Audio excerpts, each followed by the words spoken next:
On June 26, 1977, in Indianapolis, Elvis Presley walked onto a stage for the very last time. The king of rock and roll, once the vibrant, unstoppable force who shook the world with his voice and swagger, was now visibly weary. And yet, what unfolded that night was not just a concert, but a revelation. A heartbreaking truth emerged beneath the glittering lights. Elvis was saying goodbye, even if no one realized it then. His final show was more than a performance. It was a man's farewell wrapped in music, and nobody was truly ready for it. The Market Square Arena in Indianapolis, Indiana, was buzzing with anticipation. More than 18,000 fans filled the venue, their voices blending into an ocean of excitement. To them, this was just another Elvis concert, another chance to see the legend in his rhinestone-studded jumpsuit. Few realized they were about to witness history, the last curtain call of the king. Elvis stepped onto the stage, dressed in a white jumpsuit embroidered with an eagle. His once slim frame had grown heavier, his movements slower. But when the spotlight hit, the crowd erupted in the same frenzy that had followed him since the 1950s. He smiled faintly, waved, and moved toward the microphone, the opening chords of Also Sprach Zarathustra, the theme he had used since his Las Vegas days, boomed through the arena. It was dramatic, powerful, and symbolic. Elvis, despite his struggles, was still larger than life. The band, the Sweet Inspirations, and the Stamps Quartet were all in place, ready to follow his lead. What struck those closest to him wasn't his voice, it was his will. Elvis was tired. He had been fighting declining health, fatigue, and the crushing weight of fame for years. Yet here he was, refusing to let go. He didn't cancel the show. He didn't hide. Instead, he stepped into the light one more time, determined to give his fans everything he had left out as he sang classics like C.C. Rider and I Got a Woman. The audience roared with joy. But behind the joy lingered a quiet sadness. For those who looked closer, his eyes carried a heaviness, as though he knew this would be the last time. Still, he pressed on, pushing his voice through songs that had defined generations. For many fans in the arena, it was just another unforgettable night with Elvis. For Elvis himself, it was an act of defiance against time, against illness, against the inevitable. That stage in Indianapolis became both his battlefield and his sanctuary. And so the night began, a final performance, a last dance with destiny. Elvis Presley's final concert on June 26, 1977, wasn't planned as a farewell. There were no announcements, no special banners, no promises of one last show. Yet looking back, the setlist reads like a confession, each song carrying a deeper weight. As though he was unconsciously writing his goodbye letter through music, the show opened, as always with Also Sprach Zarathustra, 2001 theme, that thunderous orchestral piece that had become his signature entrance since his Las Vegas days. The crowd exploded, expecting the same electrifying Elvis they had seen for years. And then came C.C. Rider. His voice, though weathered, still carried that unmistakable edge. Fans screamed and sang along. Unwilling to notice the strained dot, the next songs rolled out like old friends. I Got a Woman, Love Me, If You Love Me, Let Me Know, and You Gave Me a Mountain. The last one especially hit differently. As Elvis sang about facing mountains, loneliness, and struggles too heavy to bear, there was a haunting silence in the arena. His delivery wasn't just performance, it felt lived, a glimpse into the battles he fought behind closed doors. Midway through, he leaned on his classics to lift the energy. Jailhouse Rock, It's Now or Never, and Little Sister. Each song brought waves of nostalgia, carrying the audience back to the days when Elvis was untouchable, unstoppable. The fans screamed like teenagers again, even though most had aged alongside him. But then came Hurt. This was one of his most powerful late-career songs, a ballad that demanded every ounce of vocal strength. And Elvis, against all odds, delivered. He pushed his voice into soaring notes, almost defying the physical limitations pressing down on him. The crowd erupted in thunderous applause, sensing the rawness of what they had just witnessed. Toward the end, he surprised many by turning to the piano for unchained melody. It wasn't typical of his shows to play piano for the audience. But here, he sat down, fingers trembling slightly, and gave the performance everything he had. His voice, drenched in vulnerability, reached heights that left fans in tears. It was a man stripped bare, clinging to the very thing that defined him, music. The show closed with "Can't Help Falling in Love." The moment the opening notes rang out, the audience understood. This had always been his farewell song, the one that sent fans home with their hearts full. But on this night, it meant more. As he sang, "Take my hand, take my whole life too," the words carried the weight of a final parting. He stood, gave a brief wave, and left the stage. The king had exited for the last time. To the fans, it was a magical evening, another chance to see their idol. They clapped, they cheered, they left with smiles. None of them knew they had just witnessed history. None of them were ready for the heartbreaking truth that this was the end. On the surface, Elvis Presley's final tour looked like business as usual, stadiums full of screaming fans, a glittering jumpsuit, and the roar of music that had carried him to legendary status. But behind the curtain, away from the spotlight, a very different story was unfolding. Elvis was only 42 years old, but years of relentless schedules, poor diet, insomnia, and prescription drug dependency had taken their toll. Those close to him, friends, bandmates, and his Memphis Mafia, saw a man who was exhausted, carrying the weight of his fame like a burden he could no longer set down. The jumpsuits, once a symbol of his vitality, were now tailored to hide his expanding waistline. His face, once boyish and sharp, was bloated. He sometimes struggled to breathe easily, but if Elvis's body was failing, his heart still belonged to the stage. He lived for those moments when the curtain rose, when the crowd screamed, when the music drowned out the silence of his private battles. "The stage is the only place he feels alive," one of his closest friends once said.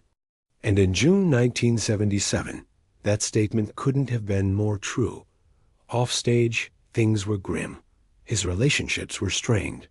His daughter, Lisa Marie, was just 9 years old, and though he adored her, he often struggled to balance being a father with being Elvis Presley, the global icon. His personal life was riddled with loneliness. Friends described nights in Graceland where he wandered aimlessly, playing gospel records and sitting at the piano until dawn. Music was his prayer, his medicine, and his escape. His health problems were becoming impossible to ignore. Doctors warned him about his heart, his liver, and his dependency on medications. He had fainting spells, suffered from high blood pressure, and was often in pain. Still, he refused to slow down. Canceling concerts to Elvis meant letting down the people who had carried him since 1956. So he pressed on, even as those closest to him begged him to rest. There were moments, however, where the mask slipped. In hotel rooms, he would sit at the piano, playing gospel songs with tears streaming down his face. He confided to friends that he felt trapped by fame, trapped by expectations, trapped by the persona of the king that the world demanded. Even as Elvis the man longed for peace. By the time he reached Indianapolis, Elvis was at war with himself. The professional in him refused to quit, but the human in him was breaking. And that is what made his final concert so haunting. Fans saw the jumpsuit, the smile, and the songs. But behind the curtain was a man who desperately needed saving, even if he could only save himself for a little while longer when the piano keys or microphone were in his hands. The world saw the king, his inner circle, saw a fragile soul trying to hold on. And in the tension between those two realities lay the heartbreaking truth of Elvis Presley's last days. For the 18,000 fans who packed into the Market Square Arena in Indianapolis on June 26, 1977, the evening was unforgettable, but not for the reasons they would later realize. At the time, they thought they were witnessing just another Elvis concert, another night with the king of rock and roll. They had no idea they were watching his final bow. The crowd was electric from the start. Generations mingled, parents who had been teenagers when Elvis first shook the world in 1956 brought their own kids, eager to pass on the magic. Fans wore Elvis shirts, carried posters, and clutched cameras ready to capture every second. When the lights dimmed and the familiar theme of 2001, A Space Odyssey, filled the air, the entire arena thundered with cheers from their seats. Elvis still looked like Elvis. The jumpsuit glittered, the voice boomed, the charisma flickered. To most of the audience, the cracks were invisible. They weren't watching for signs of decline. They were watching for the legend they loved.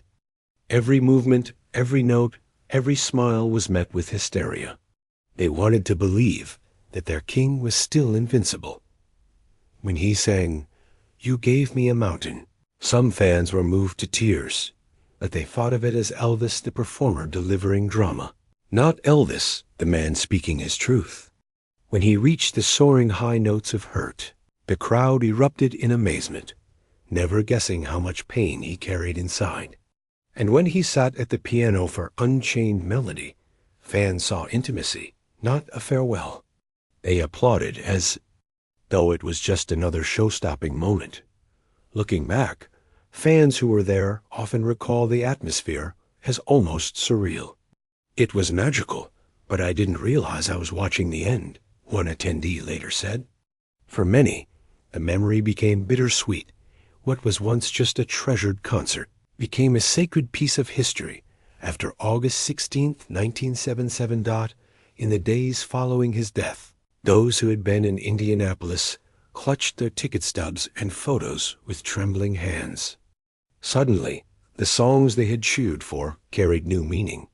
"Can't Help Falling in Love" was no longer just the closing number. It was a goodbye. "Unchained Melody" was no longer just a performance. It was a confession. The entire setlist became reinterpreted through the lens of tragedy. What struck many fans the hardest was how normal it had seemed. Elvis hadn't announced anything. There was no sense of finality. He simply walked off stage, as he had thousands of times before. That unremarkable exit became remarkable only in hindsight. The last time Elvis Presley would ever step away from an audience. To the fans that night, it was joy, nostalgia, and celebration. To history, it became something far greater, the final testament of a man who gave everything until he had nothing left to give. They hadn't known. They couldn't have known. And that's what made the truth so heartbreaking. When Elvis Presley walked off the stage at Market Square Arena on June 26, 1977, he likely had no idea it would be the last time he ever performed for a live audience. Just 51 days later, on August 16th, the news of his death spread across the globe, stopping millions of hearts in shock. Fans cried in the streets, radios played his songs nonstop, and the gates of Graceland overflowed with flowers, candles, and letters. The king was gone. In the aftermath, that Indianapolis concert took on an almost mythical aura. Fans scrambled to find bootleg recordings, photographs, or even just memories from those who were there. What had once been just another night on tour became the night, the final chapter of a legend. Every word he sang, every chord he played, suddenly carried a deeper meaning. The heartbreaking truth revealed itself slowly. Elvis had been fighting battles that most of the world didn't want to see: health issues, dependence on prescription drugs, emotional isolation. The glamorous jumpsuits and the electrifying entrance music had hidden the reality of a man in pain. And yet, when the lights came on, he gave everything he had left. His Indianapolis show wasn't perfect. His voice cracked at times. His body moved more slowly. But it was real. It was Elvis offering his soul one last time. For many fans, the most haunting moment remains Unchained Melody. Watching him struggle to play the piano, sweat dripping yet reaching for those impossible high notes, was like watching a man push past his own breaking point, just to prove that the music still lived inside him. It was no longer about being the superstar. It was about being a man who had to sing, even when it cost him everything. The setlist itself became a message in hindsight. You gave me a mountain, hurt, can't help falling in love. Songs of struggle, longing, pain, and eternal devotion. Whether or not Elvis consciously intended it, his final show became his farewell letter to the world. Today, historians and fans alike returned to that concert not just to mourn what was lost, but to celebrate what was given. Elvis Presley didn't walk away quietly. He left with a voice that, even in decline, shook souls. His last performance is a reminder that true greatness isn't about perfection. It's about courage, about stepping into the light when the world is watching and giving them your truth. The heartbreaking truth is that Elvis Presley was a man trapped by fame, undone by its weight, yet still burning with a need to give. His last concert wasn't just the end of a career. It was the final unchained cry of a soul that refused to be silenced. And though August 16, 1977 ended his earthly journey, that night in Indianapolis ensured that his voice, his spirit, and his truth would never die. Elvis Presley's last concert wasn't just history, it was his final gift. His voice may have faltered, his body may have weakened, but his heart sang louder than ever. What do you feel when you watch Elvis's final performance? Do you see tragedy, or do you see triumph? Share your thoughts, because his legacy lives on every time we remember.